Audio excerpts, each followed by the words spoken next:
तो आज का हमारा टॉपिक है माल्थस के जनसंख्या सिद्धांत की समालोचना। जैसा कि आप जानते हैं कि पिछला वीडियो जो था वो माल्थस का जो जनसंख्या का सिद्धांत है उसके बारे में था।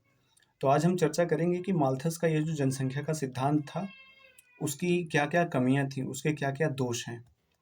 तो देखेंगे हम, जैसे कि यहाँ पे लिखा है कि माल्थस द्वारा प्रस्तुत सिद्धांत में अनेक दोषों के कारण आज यह सिद्धांत अधिक उपयुक्त नहीं माना जाता है। अब देखेंगे कि कौन-कौन से ऐसे पॉइंट्स हैं जिनकी वजह से आज इस माल्थस की जो थ्योरी है पॉपुलेशन की उसको क्रिटिसाइज किया जाता है।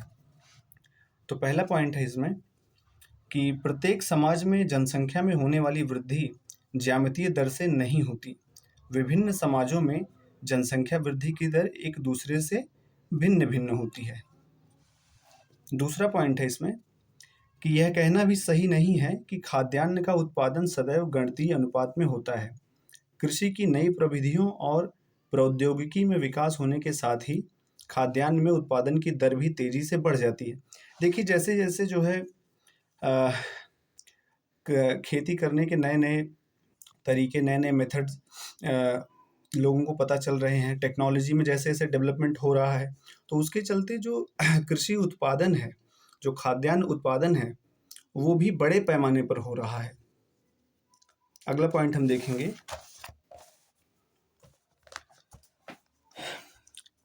तीसरा पॉइंट है कि एडविन कैनन का कथन है कि जनसंख्या वृद्धि की दशा में नैसर्गिक प्रतिबंध अनिवार्य रूप से मृत्यु दर में वृद्धि नहीं करते। दूसरे देशों से खाद्यान्न के आयात तथा स्वास्थ्य की सुविधाओं के द्वारा भी बढ़ी हुई जनसंख्या के जीवन को सुरक्षित रखा जा सकता है। तो देखिए, एडविन कैनन ये एक प्रमुख विद्वान है जिनका संबंध जो है आदर्श जनसंख्या के सिद्धांत से है। इन्होंने कहा कि जैसा कि माल्थस कह रहे थे कि भाई जनसंख्या अगर बढ़ेगी तो उसके बहुत ओवर पॉपुलेशन हो जाएगी अगर, तो उसके चलते जो है तमाम तरह के नैसर्गिक प्रतिबंध प्रकृति लगाएगी पॉपुलेशन को कंट्रोल करने के लिए। लेकिन इनका कहना है कि ऐसा ज़रूरी नहीं कि हमेशा ऐसा ही हो। आगे इन्होंने ये भी बताया कि दूसरे देशों से खाद्यान्न के आयात, भाई दूसरे देशों से जो है लोग जो है अपने यहाँ इम्पोर्ट करा लेंगे अनाज वगैरह। स्वास्थ्य की सुविधाएं, मेडिकल फैसिलिटी जैसे-जैसे बढ़ेंगी वैसे-वैसे जो डेथ रेट है वो काफ़ी कम होगी, तो ये भी जो है इम्पैक्ट करता है। अगला पॉइंट है कि जनसंख्या वृद्धि का लोगों के जीवन स्तर से एक प्रत्यक्ष संबंध है, जिसकी ओर माल्थस ने कोई ध्यान नहीं दिया। तो ये भी एक इम्पॉर्टेंट पॉइंट है।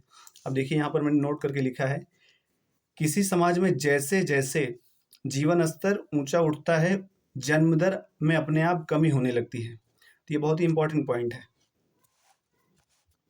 ऐतिहासिक तथ्यों से भी माल्थस के कथन की पुष्टि नहीं होती।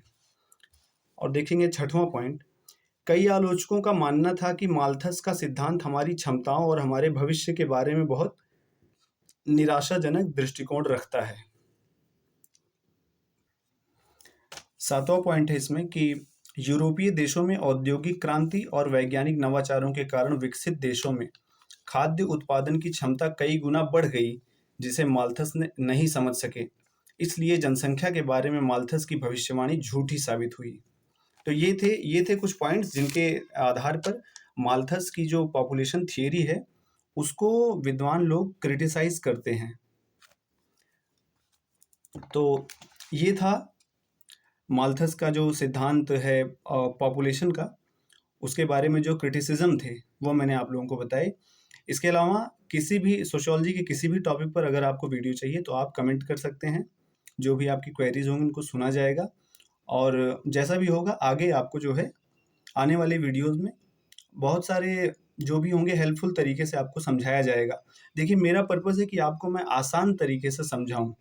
ऐसे बहुत टफ लैंग्वेज में समझाना वो मुझे अच्छा नहीं लगता। अगर आपको समझ में ही नहीं आएगा तो क्या फ़ायदा, मैं चाहे कुछ भी बोल दूँ। तो मेरा तरीका ये है कि जितना हो सके सरल तरीके से आपको समझाया जाए। तो आज की वीडियो में इतना ही।